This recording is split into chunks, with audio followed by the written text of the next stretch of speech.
All right, folks, so I have just completed the 10 battles using Joltik Box, and I started off pretty good, but then my own inexperience with the deck held me back. And so let's take a look at where we started. So, again, with this league, with this season, they only took you back 8 ranks. So, if you started in Master Ball, 1, 2, 3, 4, 5, 6, 7, 8. So that's Gardevoir down here at 230. And I got up to 283. So that's 5 wins, 5 losses. I went up just the 1 rank. But let's take a look at the stats. And then we'll look at the decks that I lost to. And we'll talk about what I did wrong.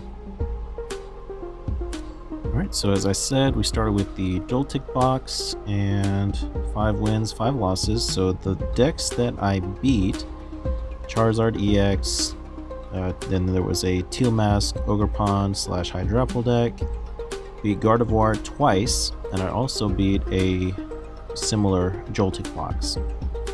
The decks that I lost to was Enzorark, and then you see here 3 different versions of Charizard EX, a Dragapult EX, and one of those Charizard was a hybrid Charizard Dragapult. So that is definitely the deck that I struggled against the most. If you go back and watch those, the last one I think could have been winnable, but I made a mistake. And with the Iron Leaves, you do have to play it from your hand onto your bench in order for its ability to activate. I went with the Nest Ball. What I should have done was gone for the Ultra Ball, and that could have made the difference.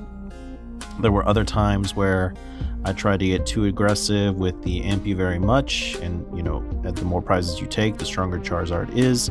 So I could have played it more cautiously. I could have attached the Bravery Charm to Iron Hands in order to survive that one hit. The Enzorark, I think, was a fluke. It just really had a bad hand. I didn't get any of my big boys out, and I wound up losing Galvantula and Joltik there at the beginning.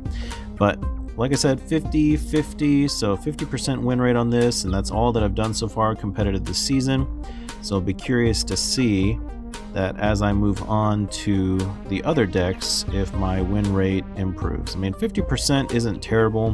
When I end the season, I'm usually not too far above that, but I know that there are really good Joltik Box players out there who could have done even better, and I'm sure if I continued with the deck, try maybe even another 10, learning from the mistakes that I made previously, I could improve that win rate as well. But that's it for this one. So the next deck you can look forward to is a Flareon EX, and we'll see you in that one.